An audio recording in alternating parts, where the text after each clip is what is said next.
Hey there, friends. Welcome back to another episode of the Bible in Life podcast. My name is John Whitaker. I am the host and the creator of the Bible in Life. And if you are not aware, the Bible in Life is celebrating 7 years of podcasting, 7 years of the Bible in Life podcast. And the Lord has and continues to bear good fruit through it. So for that, I am incredibly grateful that people find encouragement, value, help, and that God uses this podcast to help people not only understand the Bible more, but more than that, to walk with Jesus more faithfully, more fully. So super grateful for that. And on this episode, we are resuming the series that we paused briefly for 1 week last week of learning leadership with the Apostle Paul. And today we want to talk about this theme of weak, but not inadequate. And we want to think about that in relationship to our leadership and our influence into those places maybe where we have authority. And specifically, we want to think about it with regards to the manner in which we carry out our leadership, in the manner in which we carry out our authority or our influence. And when we say weak, but not inadequate, when we say weak, we have to understand what Paul meant. Because when you read Paul's letters, he'll talk about his preaching coming, say, with the power of the Spirit in the Thessalonian correspondence. He'll talk about the power of miracles in his ministry. And we see in the book of Acts that God worked powerful miracles through him. So what does he mean by weak? Well, we have to hear that in its context. And so this theme of weak but not inadequate really is fleshed out most fully in Paul's second letter to the Corinthians. And in order to understand what he's getting at, we need to understand a bit of the culture of Corinth. And again, if you want more detail, more like in-depth, just straightforward teaching on 2 Corinthians, I encourage you to check out the listener's commentary on 2 Corinthians, where I give the backstory to the book, and there's a ton of backstory, as well as teach through the book of 2 Corinthians chunk by chunk, verse by verse. So for the details, go there. But let me just summarize a little bit of it here to help us think through this theme of weak, but not inadequate. The city of Corinth, by ancient standards, was sort of a newer city when Paul came and preached to it and started the church there, and when he wrote letters to it. It was only a little over 100 years old, and again, by ancient standards, that was like a new city. It had been devastated in its history and its past, and then refounded and restarted by the Romans as a Roman colony. And so it was an up-and-coming city, and a lot of the old guard nobility was gone, and so there was more of this opportunity in Corinth for upward mobility. Wherever you started at, you could start a business, and you could grow a business, and you might be able to move up through the ranks in ways that you couldn't in more of the older established cities where there was already a well-established nobility and aristocracy. Corinth didn't have that. And so you had this opportunity for personal growth and personal kind of upward mobility that you did in other places. And you combine that unique feature of Corinth with sort of the value systems of the Greco-Roman world, where self-promotion and things of sort of like your own status and your own honor and all these sorts of things were deeply embedded values in the Greco-Roman world of the day. Combine that with this opportunity for upward mobility, and Corinth really becomes this place where you could get ahead faster, and you could promote yourself, and you could kind of vie with the competition, and you could promote your honor, and you could gain status, and you could move up through the ranks of society. Well, the church in the city of Corinth was all caught up, unfortunately, in those very same values. And it makes sense, right? They were steeped in those values. It was the air they breathed. It was the water they drank. Now they have become Christians, and now they're part of a church.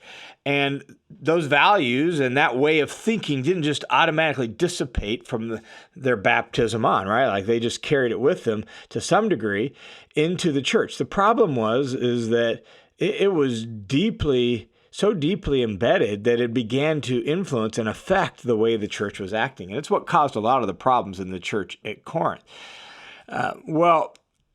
In 2 Corinthians, what we learn is that those values are causing at least a good segment of the church to evaluate their preferred pastors the same way.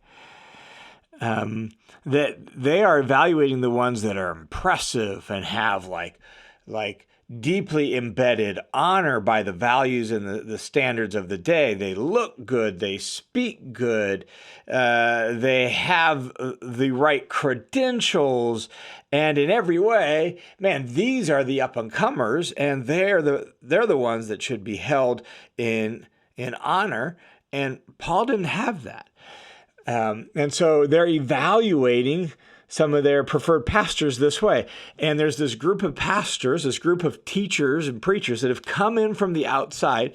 Paul actually, I think somewhat kind of sarcastically, he refers to them towards the end of the letter. We'll read the passage in a little bit as super apostles, or sometimes it's translated the most eminent apostles. But it really is this idea of the kind of facetiously super apostles, those who promote themselves as so awesome and so great, those who show up with honorable letters of recommendation to gain status and clout, and man, they follow the oratorical standards of the day, and they're impressive, and they're confident, and they're charismatic, and they're self-assertive and self-confident.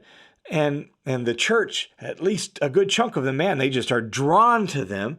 And not only that, these people coming from the outside, and then they want the church to pay for their own room and board and to pay their keep. And because they're so impressive and have such incredible credentials, man, the church just gladly pays them handsomely and then looks down on Paul because Paul didn't ask them or expect them to pay him and didn't have the kinds of very obvious credentials that these guys had. And so Paul, in contrast, looks weak by design, acts weak by the standards of the day.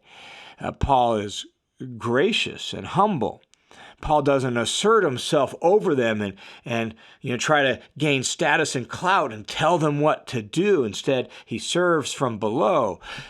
Paul shows up in Corinth, and when he does, he works for his own room and board, right? Like he's not, instead of asking them to pay for him, he actually takes his trade of leather working and tent making and works in Corinth until an offering comes from Macedonia, and then he gives himself full time to the ministry. And not only that, his life is marked not by like impressive stuff and big accomplishments and letters of recommendation. No, Paul's life is marked by difficulty and hardship and imprisonments and opposition. And Paul just in every way appears less than.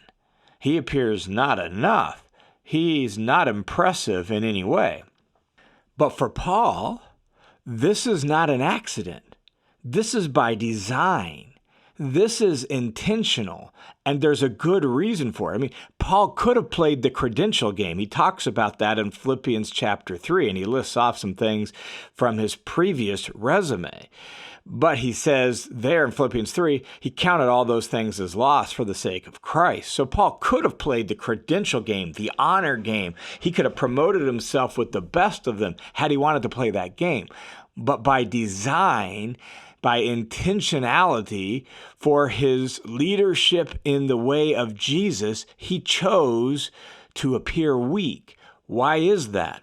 Well, that's where some of the things Paul says in 2 Corinthians become so important for us. So here's how he describes it in 2 Corinthians chapter 4, verses 7 through 10. He writes this, "But we have this treasure in jars of clay." The treasure here is the glory of God in the face of Christ. It's what he is talking about in context. It's this gospel about the glory of Jesus. We have this glorious treasure in jars of clay, meaning his own physical frailty, his own weakness, his own humanity, so that the extraordinary greatness of the power will be from God and not from ourselves. We're afflicted in every way, but we're not crushed. We're perplexed, but not despairing. We're persecuted, but not abandoned. We're struck down, but not destroyed. Always carrying around in the body the dying of Jesus, so that the life of Jesus may also be revealed in our body. Do you hear that?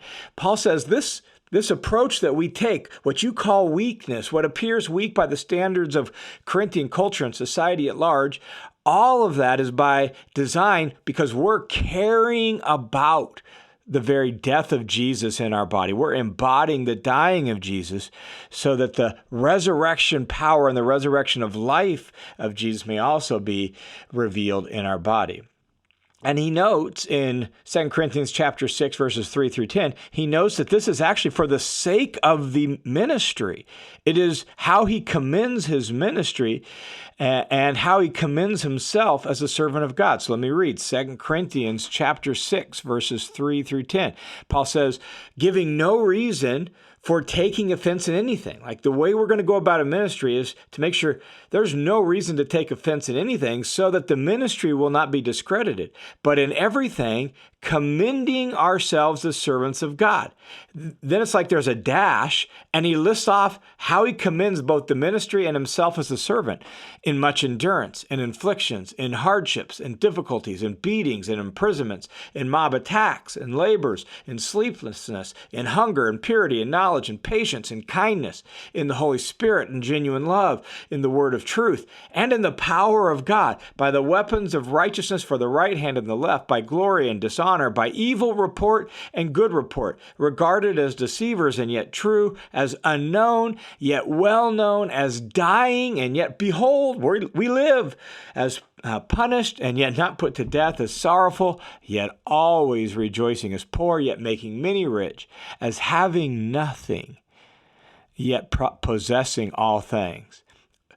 These are the ways Paul says he commends his ministry and he and his team as servants of God. And it includes the kinds of things that from the Corinthian standards, and oftentimes our very own standards, would discredit a person. Man, their credentials aren't great. They don't look impressive. Look at their track record. It's not awesome in any sort of way. It includes beatings, difficulties, hardships, and afflictions, mob attacks, labors, and sleeplessness. And yet, Paul says it's by design. This is an important part of his leadership and his ministry because it's how he embodies the way of Jesus. And so rather than promote himself with all his great accomplishments, like all the super apostles did, Paul's going to boast about these things that are weak by the standards of the world. And so when you get to 2 Corinthians chapter 11, right, Paul finally relents and says, okay, you want to play the boasting game? You want to play the credential and the honor game? All right, I'll join in. But what Paul does in 2 Corinthians 11 is give sort of like an anti-boast. Like he boasts in all the wrong things.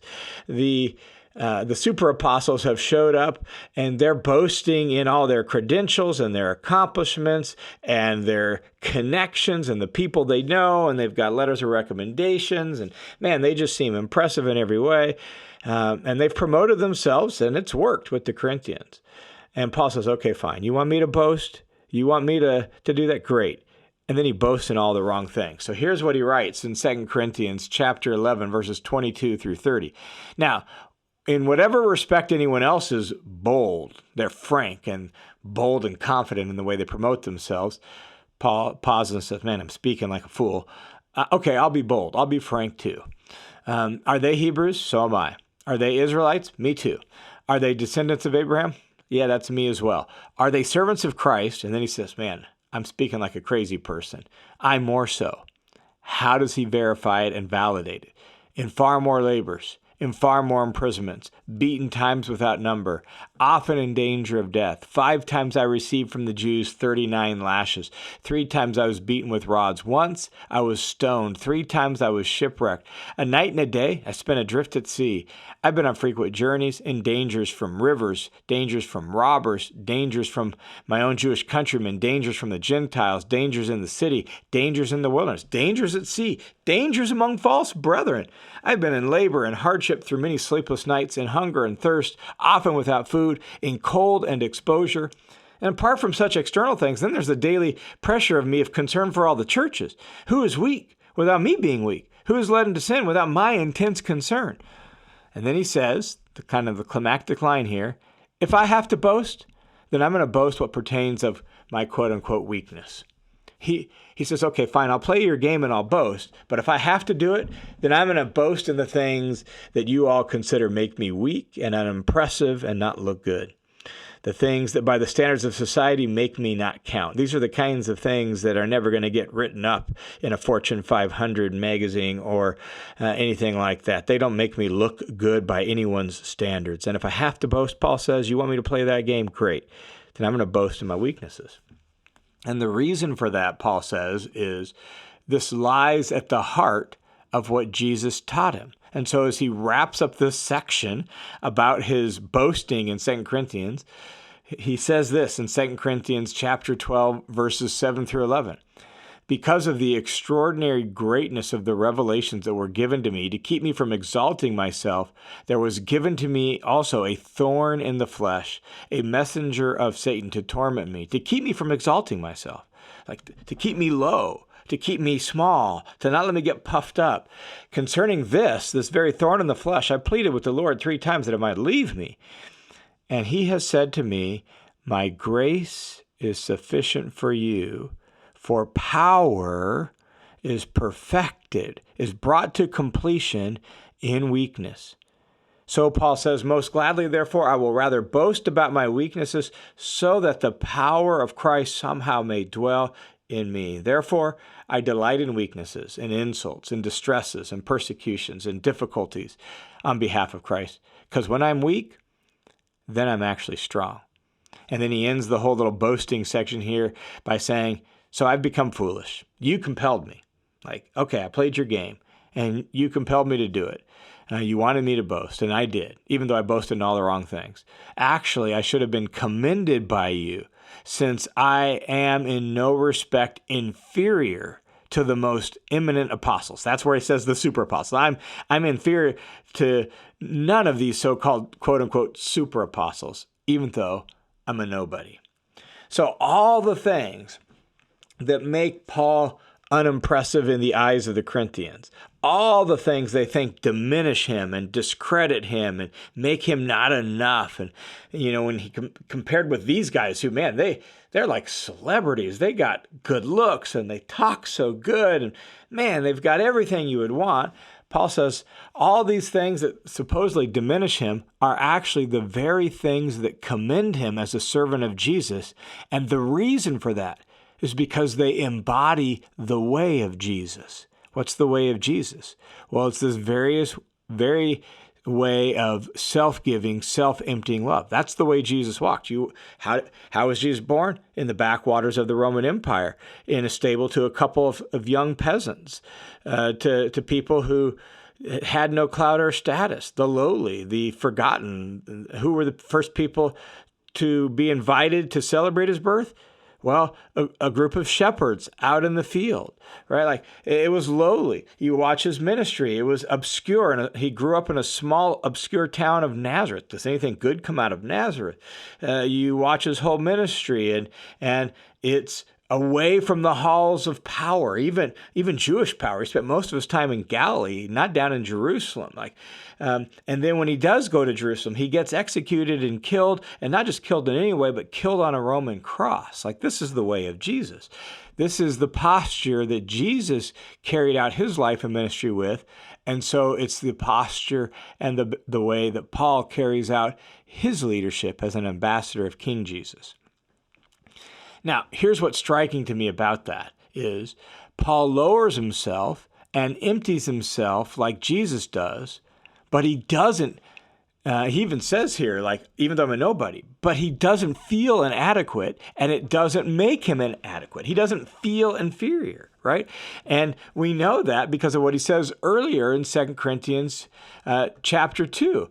He writes this, 2 Corinthians 2:15. He's using the imagery of the Roman triumphal procession. He compares himself to like the incense bearers who, in a Roman triumphal procession, he says, we're the fragrance of Christ to God among those who are being saved and among those who are perishing. To the one, we're an aroma of death from death. If they're perishing and Paul smells like Jesus, then that means they're going to die, right? But to the other, it's an aroma of life to life.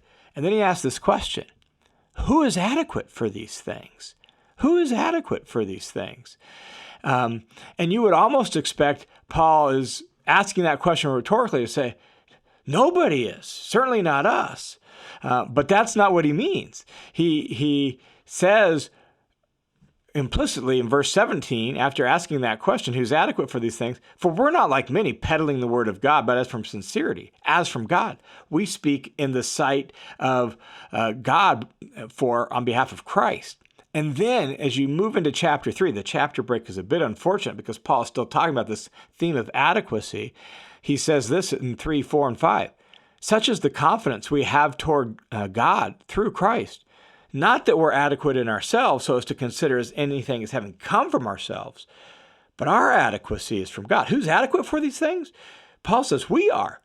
We're adequate for being the aroma of Christ. We're adequate for bringing Christ to the world. We're adequate for it, not because of ourselves, but our adequacy is from God, who has made us adequate as servants of the new covenant, not of the letter, but of the Spirit. For the letter kills, but the Spirit gives life. And so Paul lists off all his sufferings, all these things, multiple times in the letter of 2 Corinthians, to say, look, this is intentionally the way ministry needs to be carried out because it's the way that embodies Jesus's way. And it's not because we're inadequate. It's not because we're inferior. It's not because we're less than. It's because we want to demonstrate the way of Jesus to the world, and we're adequate for this because God has made us so. God's the one who gives us the strength to do this by His Spirit. God's the one who actually uses us for His glory, in spite of the fact that by the world's standards, we look so weak. Now, that's a lot of 2 Corinthians kind of in a nutshell. What does it all mean for us? What's the significance for us? If we're going to learn Christian leadership with the Apostle Paul, what do we learn from some of these things that Paul talks about here in 2 Corinthians about being weak and yet not inadequate? Well, here's just a couple reflections on this. As leaders, whether it's pastors, elders, whether it's parents leading their children, whether it's even leadership in a business responsibility, whatever it is. What do we learn? Well, the first thing we learn is this: our adequacy doesn't depend on ourselves, on our competency or our charisma or our letters of recommendation or our accomplishments. Our adequacy depends on God, always. However we're going to go about it, our adequacy depends on God. If God calls us, He will equip us and make us adequate. And our approach, this is the second thing we learn, our approach then must embody the cross and not merely talk about the cross. We have to lower ourselves like Jesus lowered Himself. We have to pour ourselves out and empty ourselves like Jesus poured Himself out and emptied ourselves. We have to embody the servitude of the cross. And what the world deems weak, God uses for strength. In ways that the world deems foolish, God demonstrates His wisdom. So Christian leaders don't exalt themselves. They don't promote themselves. They don't serve themselves. They don't dominate over their direct reports and those people that they oversee. They don't use a heavy hand, right? They embody the way of the cross. Christian leaders empty themselves, lower themselves always caring about the dying of Jesus and how they lead, so that the life of Jesus somehow might be displayed in and through them. That is, I think, absolutely crucial, a crucial lesson we must learn from the Apostle Paul as we learn leadership with him. All right, thanks for tuning into this episode of the Bible in Life podcast. I pray it is a help and an encouragement to you as you think through what does it look like to lead the way Paul did in the way of Jesus. As always, the Bible in Life is made possible by the generous support of donors who give monthly, sometimes one time, sometimes annually, but who make this ministry possible by their faithful support. So thanks a ton to each and every one of you for your generous support. And if you've been encouraged or blessed by this ministry, could I just ask you to prayerfully consider joining the team of donors and supporters? This ministry just takes time. There's costs involved in it, and it would be a huge blessing to not only me, but to others who are encouraged and built up by this ministry for the donor base to grow and increase. And so would you prayerfully consider joining the team of supporters? You can do that by going to johnwhitaker.net, clicking the Give button. It'll redirect you to a page, my page at World Family Mission, where then you can set up either a one-time donation, or you can click a little box that says make this monthly and set up a recurring monthly donation right there. Thanks a ton for your support.